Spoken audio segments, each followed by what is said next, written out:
Hello, are your knees too old for jiu-jitsu? Do you have problems with penetration steps or knee on belly or being nice and low in somebody's guard? Being even in combat base? Does that sound familiar? Well, we can fix that through movement, or at least help it. And there's a few things I want you to practice in order to make that better. I think you should practice this every day. First one is quadruped rocks, or rocking like a baby, back and forth. We can do this with toes pointed. We can do this on the toes.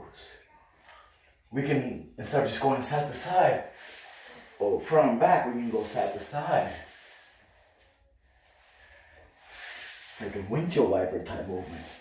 The point is, you move around on your knees while putting a lot of weight on your hands, right? Simple. Now, never stop doing that in your life. Never stop doing that. But if you want to progress it, then it's simple. Take your hands off. Now you're in a seated position. Now, of course, it might take a while till you get here. But if you can't be here, then we can't do any of those other things we talked about. So, once you're in a seated position, again, practice getting in and out of the seated position. Pushing yourself back into it, and then out of it again. Sitting on your side, sitting on your other side. So practice getting in and out of that seated, kneeling type position. Coming up on toes, putting your top of your foot down. Coming up on toes, putting the top of your foot down. Just moving around that seated, kneeling position. I don't know if this is seated or kneeling, it's somewhere in between. Then, from there, this is called low kneeling position. Try to get to a high kneeling position.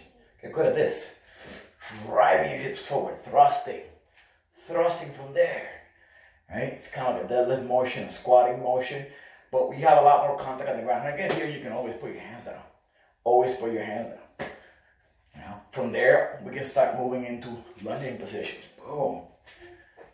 Only when this becomes easy though, right? There's no point in rushing it. And then we can do this to the side.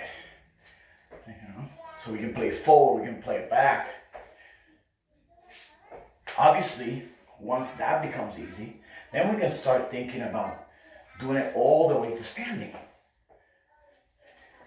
And back down. We can do it all the way forward. Right? Really work on driving those toes forward. Driving not the toes, the knee forward, right? That knee over toe thing that's so popular now. But it's part of jiu-jitsu, so you have to practice it. Driving the knees over the toes, right? We can also start working on, obviously, coming to a full stand. We can work on coming to a full stand through a squat. Toes down, rocking back, and then back down. Put your hands down if you need to.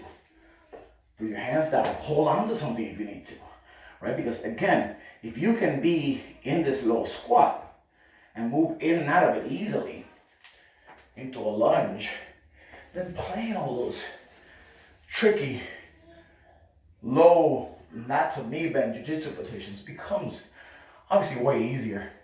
Now, if you're 20 years old and you're just starting jiu-jitsu, this is probably not a problem for you. But as we get older, sometimes this becomes an issue. So it's not going to get easier if you don't practice it. And it's way easier to practice it when you're not fighting somebody, or when you're not trying to go fast in a drilling type scenario. So practice it on your own. Practice it in the mornings. Practice it just outside of class. Teacher needs to bend progressively from the ground up. And jiu-jitsu will be a lot more fun. Bye.